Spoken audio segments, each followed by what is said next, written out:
பந்தள ராஜாவுக்கு மந்திரி சக்கரபாணி 2 பேரோட நடவடிக்கை மேல சந்தேகம் வந்ததையும் அவங்க 2 பேரையும் அவர் கூப்பிட்டு சத்தம் போட்டதையும் போன எபிசோட்ல பார்த்தோம். இன்னைக்கு எபிசோட்ல சுமதி போயிட்டு இருக்கிறப்போ சக்கரபாணி கூப்பிட்டுட்டே பின்னாடி வர்றான். ஒரு பொண்ணு இவ்வளவு வேகமா நடக்கிறது அப்படின்னு கேட்டது. ஆமா, பயந்து பயந்து நடந்து போய் செடிக்கு தண்ணி ஊத்துனதுனால கிடைச்ச அனுபவம் தான் பார்த்துட்டேனே அப்படிங்கிறா. என்ன ஆச்சு, எந்த அனுபவம் அப்படின்னு சக்கரபாணி கேட்கவும், இப்ப கூட என் தலை எப்படி தப்பிச்சுது அப்படிங்கறத நினைச்சு நெஞ்செல்லாம் படபடங்குது அப்படிங்கிறா. நெஞ்சு அடிச்சு சின்ன போய் சேர்ந்துருவாங்களே அப்படிங்கிறான். சுமதி உடனே இந்த கிண்டல்லாம் வேண்டாம், அந்த மணிகண்டன் கருணையினாலதான் நான் தப்பிச்சேன் அப்படின்னு சொல்ல, உன்ன இவ எப்ப பார்த்தாலும் மணிகண்டனோட ஜபத்தையே பண்ணிட்டு இருக்கிற அப்படின்றான். பின்ன உன் பேரு சொல்லியா ஜபம் பண்ணுவாங்க அப்படின்னு கேட்க, இப்போ வேண்டியது இல்ல, ஆனா பின்னாடி செய்ய வேண்டியது இருக்கும் அப்படிங்கிறான். அதெல்லாம் அப்ப பாத்துக்கலாம் அப்படின்னு சுமதி சொல்லவும், அடுத்த வருஷம் என்னோட கிரக நிலையெல்லாம் மாறுது, எனக்கு ராஜயோகம் வந்துருச்சுன்னு ஜோசி சொல்லியிருக்காரு அப்படின்னதும் சுமதி, ஆமா நீயும் ஜோசியக்காரரும் அப்படின்னதும், புதுசா ஒரு விஷயம் உங்ககிட்ட பேசணும் அப்படிங்கிறான். அப்போ வந்த வேலையை முதல்ல சொல்லு, இன்னும் ஏதாவது குடத்தை சுமந்துட்டு போகணுமா அப்படின்னு கேட்கிறேன். அதெல்லாம் வேண்டாம், நீ ஒரு வேலை செய்யணும் அப்படிங்கிறான். சொல்லு முதல்ல அப்படின்ட்டு அந்த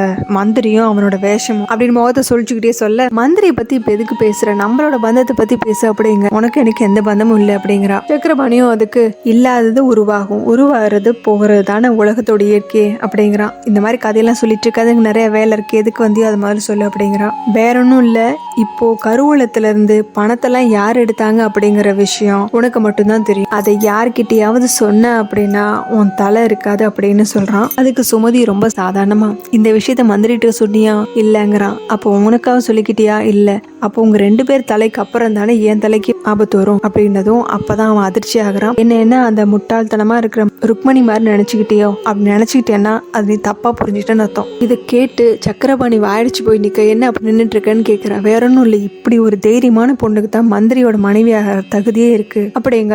உடனே சுமதி, நான் கல்யாணத்தை பத்தி பேசட்டுமா அப்படின்னு, சீக்கிரமா சொல்லு, சுப காரியங்களை உடனே செஞ்சிடணும் அப்படின்னு சக்கரபாணி பரபரப்போட கேட்க, இந்த போய் சொல்லிட்டு வரேன் அப்படின்ட்டு சுமதி போறா. இவ எங்க போறான்னு பின்னாடி போயிட்டு, இதை போயிட்டு நீ யாருக்கிட்ட சொல்ல போற அப்படின்னு கேட்டதும் அதுக்கு சுமதி, நான் வர்ற வரைக்கும் நீ இங்கே நில்லு, போய் சொல்லிட்டு மட்டும் வந்துடுறேன் அப்படிங்கிறா. நான் எங்கேயும் போல, எனக்கு வேற வேலை எதுவுமே கிடையாது, ஆனா நீ இது யார்கிட்ட சொல்றேன்னு மட்டும் சொல்லிட்டு போனா போதும் அப்படிங்கிறான். மணிகண்டன் கிட்ட தான் போய் சொல்ல போறேன் அப்படிங்கிறா. அதாவது நீ சொன்னது விஷயத்த போய் மணிகண்டன் கிட்ட சொல்ல போறேன் அப்படிங்க. அதிர்ச்சியான சக்கரபாணி கையெடுத்து கும்பிட்டு, அந்த மாதிரி எதுவும் செஞ்சிடாத, என் தலைக்கு தான் ஆபத்து அப்படின்னு சொல்லி கையெடுத்து கும்பிட்டு கெஞ்சுறான். இனிமே பின்னாடி வந்து இதே மாதிரி தொல்லை பண்ணுவியான்னு கேட்கறா. இல்ல அப்படிங்கிறான். செடிக்கு தண்ணி ஊத்த சொல்லுவியா, அதுக்கும் இல்லைங்கிறான். குடத்தை எடுத்துட்டு சொல்ல போறியா, அதுக்கும் இல்லைங்கிறான். என்னோட தலை போயிருமா அப்படின்னு கேட்டதும், இல்லை என் தலை போனாலும் உன் தலை உடம்புல அப்படியே தான் பத்திரமா இருக்கும் அப்படிங்கிறான். இது எங்க அம்மா மேல சத்தியம் அப்படின்னு கெஞ்ச, உடனே சுமதி, இதெல்லாம் யாருக்கிட்டையும் சொல்லிட்டு இருக்காது, அடுத்து காலி பண்ண அப்படின்னு அவனை அனுப்பி வைக்க, அவனும் பயந்து அங்கிருந்து கிளம்புறான். சுமதி கடுப்போடு, இவெல்லாம் நாளைக்கு மந்திரியாக போறானா அப்படின்னு சொல்லிட்டு அங்கிருந்து கிளம்புறா. இவ கிளம்பிட்டாலும் வந்து பார்த்துட்டு